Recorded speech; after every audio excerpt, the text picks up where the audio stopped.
In the previous lectures, we looked at linear algebra, but we took a linear algebraic view where we looked at equations and variables and solvability of these equations and so on. The same subject we could also take a geometric view where we think about vectors and hyperplanes, halfspaces and so on. So, we are going to cover that in the next couple of lectures that we are going to have on linear algebra. While we do this, we are going to cover the ideas of distance, hyperplanes, halfspaces, eigenvalues, eigenvectors. Now, some of these are things that would be very well known to most of you. Nonetheless, for the sake of completeness, I will go through all of these ideas and then I will use all of those ideas when we describe hyperplanes, halfspaces and so on. So, we will cover vectors, notion of distance, we will talk about projections, we will talk about hyperplanes, we will talk about halfspaces and then we will talk about eigenvalues and eigenvectors in this lecture. Till now, we have been looking at Ax equal to b and x as set of variables that needs to be calculated. So, we have been using this notation x1, x2 as a vector, where we have been interpreting this as a solution to a variable x1 and a solution to variable x2 and so on. Another way to think about the same vector x is to think of this as actually a point in a two dimensional space, and here we say it is a two dimensional space because there are two variables. So, for example, if you take x1 and x2, you could think of this as being a point in a two dimensional space where there is one axis that represents x1 and there is another axis that represents x2, and depending on the value of an x1 and x2 you will have a point anywhere in this plane. So, for example, if you have let us say 1 1 as your vector and if this is 1 and this is 1, then the point will be here and so on. So, what we are doing here is we are looking at vectors as points in a particular dimensional space. Since there are two numbers here, we talked about two dimensional space. If for example, there are three numbers here, then it would be a point in a three dimensional space. You could also think of this as a vector and we define the vector from the origin. So, I could think of this x as a vector where I connect origin to the point. So, this is another view of the same vector x, and once we think of this as a vector, then vector has both direction and magnitude. So, in this case the direction is this and the magnitude is what we think of as a distance from the origin, and in this case we all know this well known formula for Euclidean distance, which is root of x1 squared plus x22 square, right. So, that is the distance of this point from the origin. Now, just as a very simple example, if you have a point 3 4, then you can find the distance from the origin is root of 3 squared plus 4 squared is going to be equal to 5. It is important to notice that the geometric concepts are easier to visualize in 2D or 3D. However, they are difficult to do so in higher dimensions. Nonetheless, since the fundamental mathematics remain the same, what we can do is we can understand these basic concepts using 2D and 3D geometry and then simply scale the number of dimensions, and then most of the things that we understand and learn will be the same at higher dimensions also. So, in the previous slide we saw one point in two dimensions. Now, let us consider a case where we have 2 points in 2 dimensions. We have x1 here, which has 2 numbers representing the 2 coordinates, and we have x2 here, which also represents the 2 coordinates. Now, we ask the question as to whether we can define a vector which goes from x1 to x2. So, pictorially this is the way in which we are going to define this vector. What we do is we draw a line starting from x1 to x2, and this vector is x2 minus x1. The direction of the vector is given by this here. Much like the previous case, every vector will have a direction and a magnitude. So, we might ask what is the magnitude of this vector, and that is given by the well known formula that we see right here, where what you do basically is you take the x1 coordinate of this point and this point, take the difference, square it, take the x2 coordinate of this point, the x2 coordinate of this point, take the difference and square it, add both of them and take a root, and that is the equation that we have here. This is the length of this vector right here. This also can be written in a compact form as given here, which is root of x2 minus x1 transpose times x2 minus x1. So, simple example to illustrate this, if I have 2 points A and B, where A is 2 7, B is 5 3, then the distance is you take the difference between 5 and 2 and then square it, and then take the difference between 3 and 7 and then square it, and then you will get your length as 5. So, that would be the length of the line that is drawn between the 2 points A and B. Now, it is useful to define vectors with unit length, because once you write a vector in unit length, any other vector in that direction can be simply written as the unit vector times the magnitude of the vector that you are interested in. So, how do I define a unit vector? Let us take this vector A 3 4. We know that the distance from the origin for this vector is root of 3 squared plus 4 squared is 5.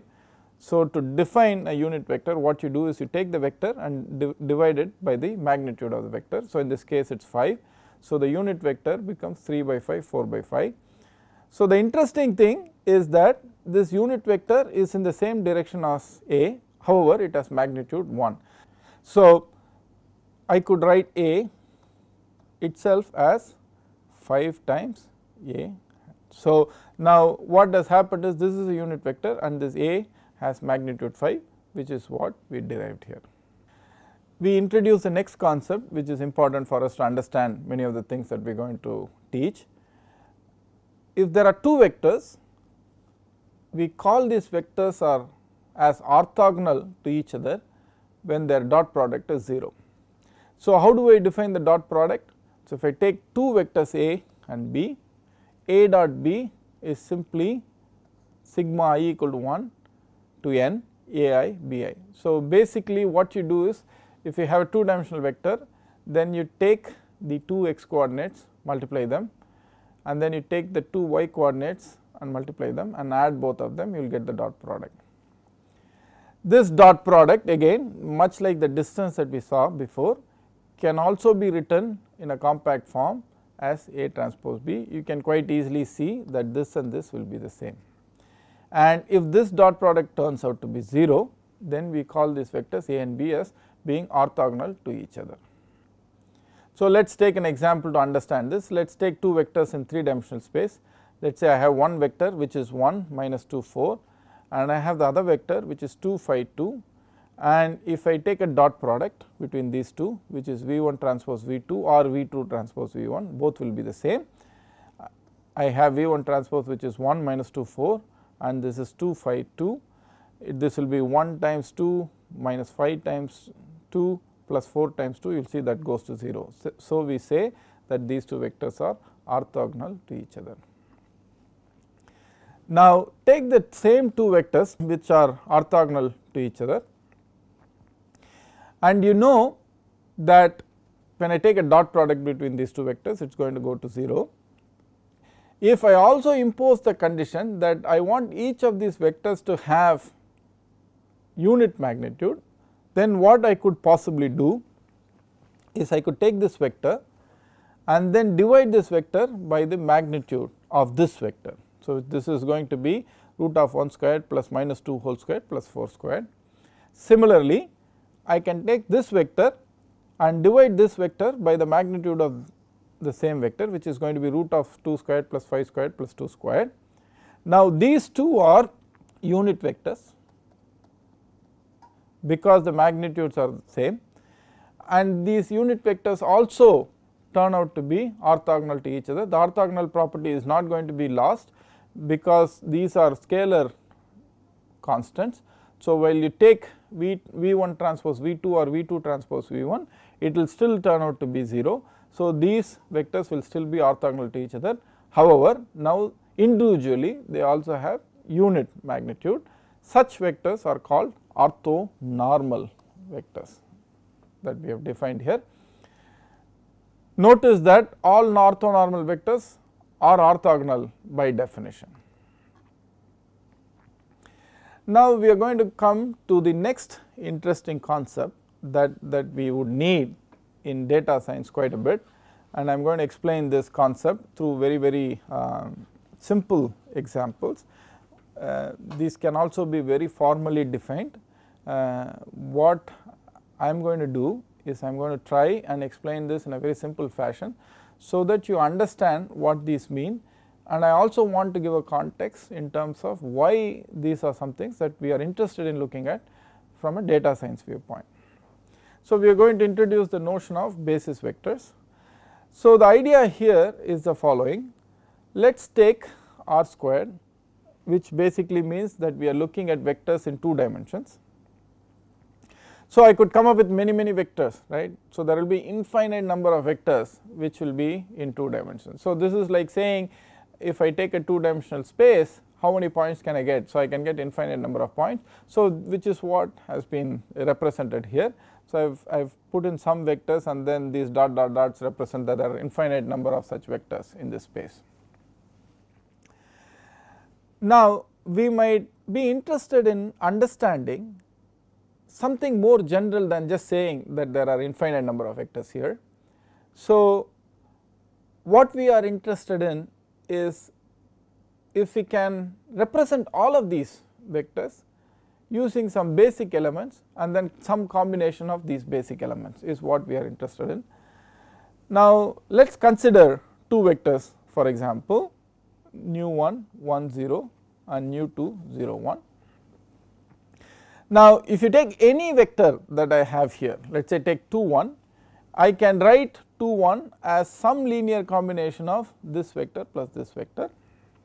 Similarly take 4 4, I can write 4 4 as a linear combination of this vector plus this vector, and that would be true for any vector that you have in this space. So in some sense what we say is that these 2 vectors characterize this space, or they form a basis for the space, and any vector in this space can simply be written as a linear combination of these 2 vectors. Now you notice the linear combinations are actually the numbers themselves. So for example, if I want this to be written as a linear combination of 1 0 and 0 1, the linear combination, the scalar multiples are 2, which is this, and 1, which is this. Similarly 4 here and so on. So the key point being, while we have infinite number of vectors here, they can all be generated as a linear combination of just 2 vectors, and we have shown here these 2 vectors as 1 0 and 0 1. Now these 2 vectors are called the basis for the whole space if I can write every vector in this space as a linear combination of these vectors, and these vectors are independent of each other, then we call them as a basis for the space. So why do we want these vectors to be independent of each other? We want these vectors to be independent of each other because we want every vector that is in the basis to generate unique information. If they become dependent on each other, then this vector is not going to bring in anything unique. So basis has 2 properties: every vector in the basis should bring something unique, and these vectors in the basis should be enough to characterize the whole space. In other words, the vector should be complete. So this we can formally say as the following: basis vectors for any space are a set of vectors that are independent and span the space, and the word span basically means that any vector in that space I can write as a linear combination of the basis vectors. So, the previous example we saw that the two vectors v1 1 0 and v2 0 1 can span the whole R squared, and you can clearly see that they are independent of each other because no multiple scalar multiple of this will be able to give you this vector. So, the next question that immediately pops up in one's head is, if I have a basis vector, are they unique? Now, it turns out these basis vectors are not unique. You can find many sets of basis vectors, all of which would be equivalent. The only conditions are that they have to be independent and should span the space. So, take the same example and let us consider two other vectors which are independent. So, the same example as before, where we had used two basis vectors 1 0 and 0 1, I am going to replace them by 1 1 and 1 minus 1. Now, the first thing that we have to check is if these vectors are linearly independent or not, and that is very easy to verify. If I multiply this vector by any scalar, I will never be able to get this vector. So, for example, if I multiply this by minus 1, I will get minus 1 and minus 1, but not 1 minus 1. So, these two are linearly independent of each other. Now, let us take the same vectors and then see what happens. So, remember we represented 2 1 in the previous case as 2 times 1 0 plus 1 times 0 1. Now, let us see whether I can represent this 2 1 as a linear combination of 1 1 and 1 minus 1. So, if you look at this, this is the linear combination. Notice, however, because of the way I have chosen these vectors, these numbers are not the same as this. So, in the previous case when we use 1 0 and 0 1, we said this can be written as 2 times 1 0 plus 1 times 0 1. However, the numbers have changed now. Nonetheless, I can write this as a linear combination of these two basis vectors.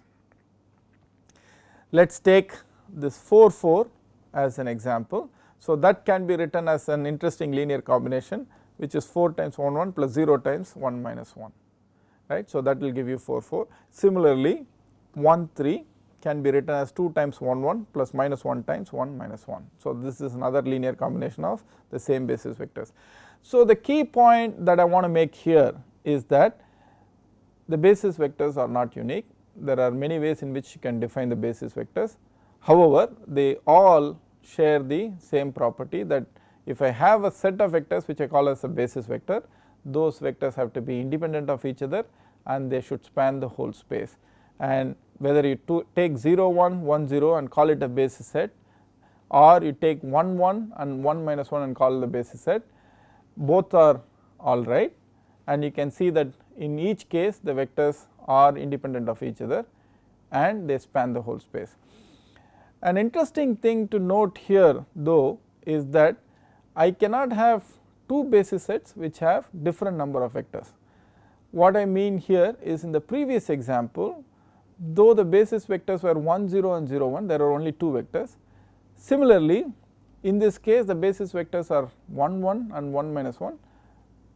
However, there are still only two vectors. So, while you could have many sets of basis vectors, all of them being equivalent, the number of vectors in each set will be the same, they cannot be different, and this is easy to see. I am not going to formally show this, but this is something that you should keep in mind. In other words, for the same space you cannot have two basis sets, one with n vectors, other one with m vectors, that is not possible. So, if it is a basis set for the same space, the number of vectors in each set should be the same. Now, I do not want you to think that the basis set will always have to be the number of elements in the vector. So, to give you another example, we have generated this data in a particular fashion. Consider now this set of vectors, right. There are infinite number of vectors here, and we will say all of these vectors are in space R4. which basically means that there are 4 components in each of these vectors. Now, what we want to ask is what is the basis set for these kinds of vectors. Now, when I do this dot dot dot here, the assumption is the extra vectors that I keep generating, the infinite number of them, all follow certain pattern that these vectors are also following, and we will see what that pattern is. So, what we can do is we can take, let us say, 2 vectors here. In this case, this is how this example has been constructed to illustrate an important idea. Let us take this vectors v1 which is 1 2 3 4, v2 which is 4 1 2 3, and let us take some vector here in this set. Let us take this vector here and then see what happens when I try to write it as a linear combination of these 2 vectors. So, I can see that if I take this, I can write it as 1 times this plus 0 times the second vector. So, that is one linear combination. Now, let us take some other vector here. So, let us say for example, we have taken this vector 7 7 11 15. We can see that that can be written as a linear combination of 3 times the first vector plus 1 times the second vector and so on. Now, you could do this exercise for each one of these vectors, and you will be able to see, because of the way we have constructed these vectors, you will be able to see that each one of these vectors I can write as a linear combination of v1 and v2. So, what this basically says is the following. It says that though I have 4 components in each of these vectors, that is, all of these vectors are in R4, because of the way in which these vectors have been generated, they do not need 4 basis vectors to explain them. All of these vectors have been derived as a linear combination of just 2 basis vectors, which are given here and here. So, in other words, all of these vectors would occupy a 2-dimensional, what we call as a subspace in R4, right. So, if the vectors, if you take every vector in R4, right, without leaving out anything, then you would need 4 basis vectors to explain all of them.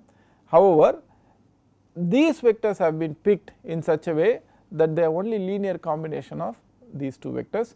So, I just need 2 vectors to represent all of this.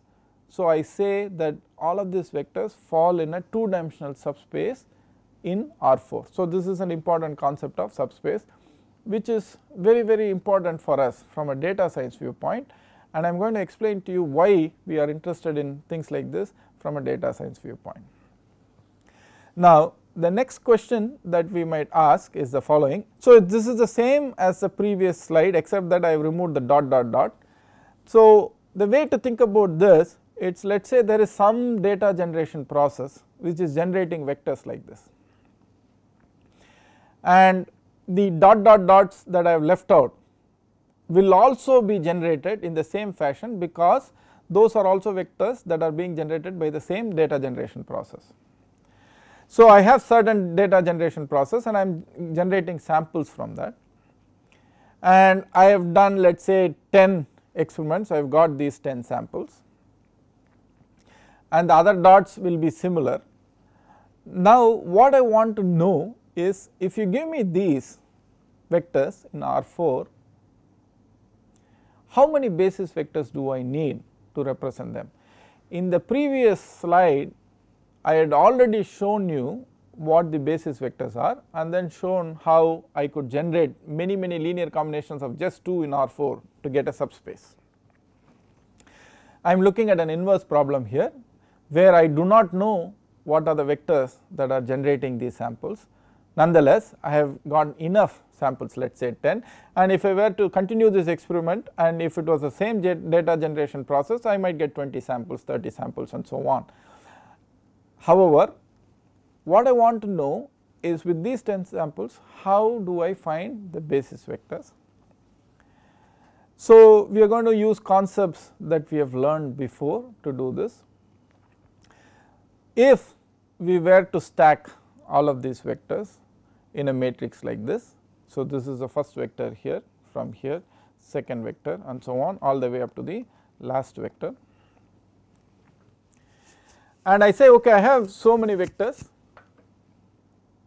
how many fundamental vectors do I need to represent all of these as linear combinations is a question that I am asking. The answer is straightforward. This is something that we have already seen before. If you identify the rank of this matrix, it will give you the number of linearly independent columns. Okay. So, what that basically means is, if I get a certain rank for this matrix, then it tells me there are only so many linearly independent columns, and every other column can be written as a linear combination of those independent columns. So, while I have many columns here, 1, 2 all the way up to 10, the rank of the matrix will tell me how many are fundamental to explaining all of these columns and how many columns do I need so that I can generate the remaining columns as a linear combination of these columns. And as I have been mentioning again, if the data generation process remains the same, as I add more and more columns to these, they will also be linear combinations of the columns that we identify here.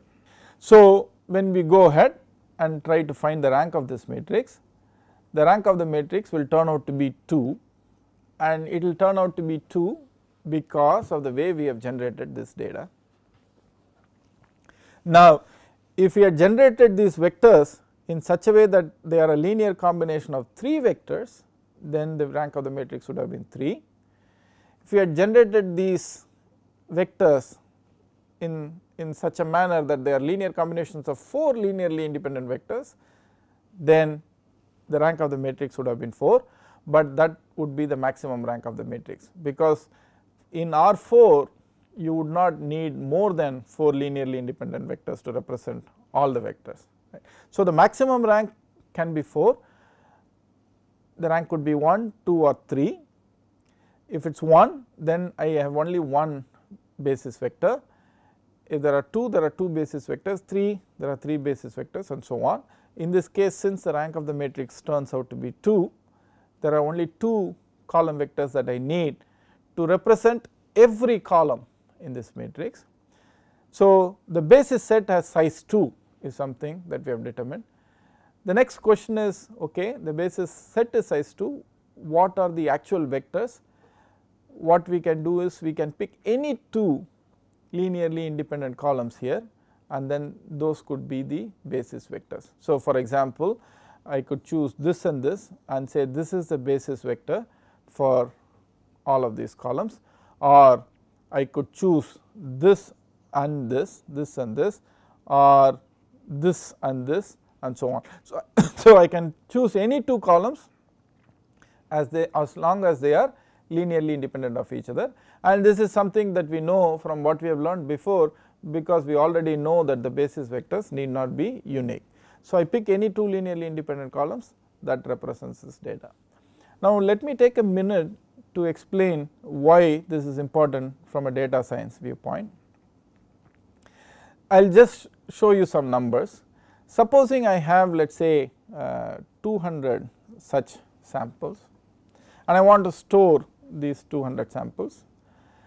Since each sample has 4 numbers, I would be storing 200 times 4, which is 800 numbers. Now, let us assume we do the same exercise for these 200 samples, and then we find that we have only 2 basis vectors, which are going to be 2 vectors out of this set. What I could do is I could store these 2 basis vectors, that would be 8 numbers, which is 2 by 4,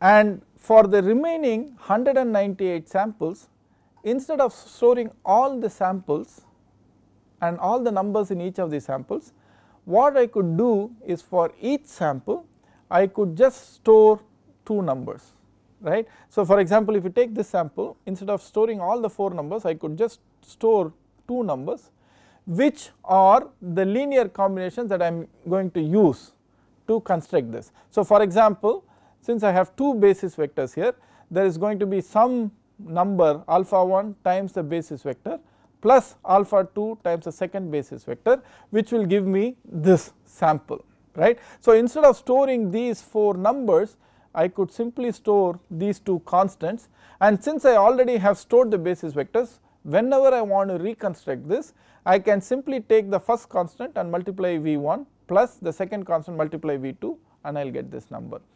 So, I store 2 basis vectors which gives me 8 numbers, and then for the remaining 198 samples I simply store 2 constants. So, this would give me 396 plus 8, 404 numbers. If I store, I will be able to reconstruct the whole data set. So, compare that with 800. So, I have half reduction in number. So, when you have vectors in multiple dimensions, let us say you have vectors in 10 dimensions, 20 dimensions, and the number of basis vectors are much lower than those numbers. So, for example, if you have a 30 dimensional vector and the basis vectors are just 3, then you can see the kind of reduction that you will get in terms of data storage. So, this is one viewpoint from data science why it is very important to understand and characterize the data in terms of what fundamentally characterizes the data, so that we can store less, we can do smarter computations, and there are many other reasons why we will want to do this.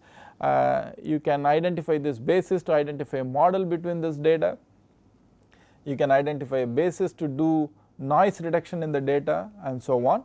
So, all of those viewpoints we will talk about as we go forward with this data science course. In the next lecture, we will continue and then try and understand how we can use these concepts, the notion of basis vectors, the notion of orthogonality, to understand concepts such as projections, hyperplanes, half spaces and so on, which are critical from a data science viewpoint. So, I will pick up from here in the next lecture. Thank you.